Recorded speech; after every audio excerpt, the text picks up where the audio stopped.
mektupların ellerinde, belirli gardiyan sayın vaktinde.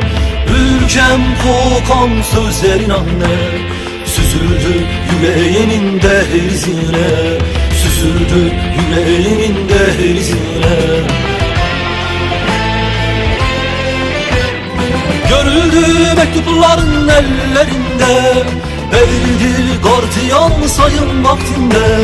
Ülkem kokan sözlerin anne, süzüldü yüreğinin dehlizine, süzüldü yüreğinin dehlizine.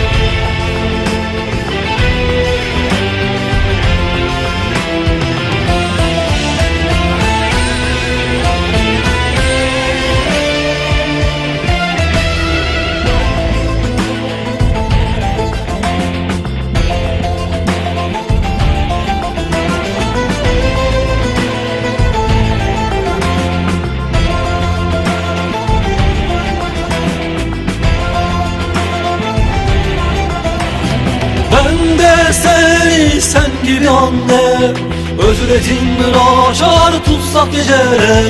Ola ki bir gün dönemezsem ben, yakma atıları, çal zırhıtları, yakma atıları, çal zırhıtları.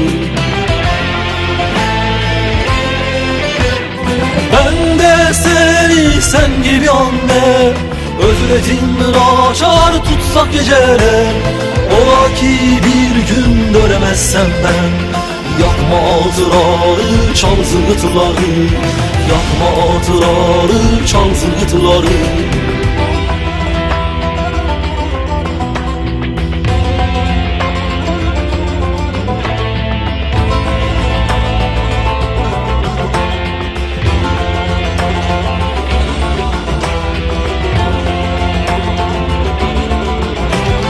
Mazlumların sevdasını mezar taşıma, güneşi örtün üstü anne.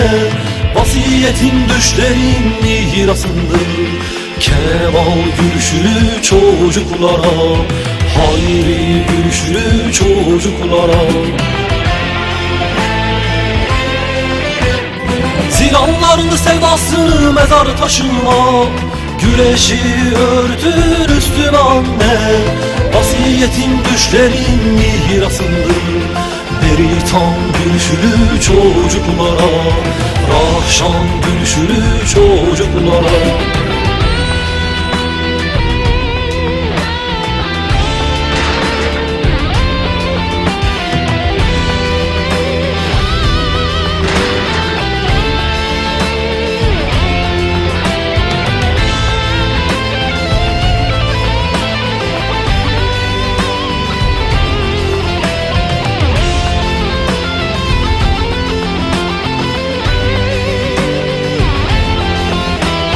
Vasiyetin düşlerin mirasındır, kemal gülüşlü çocuklara, hayri gülüşlü çocuklara.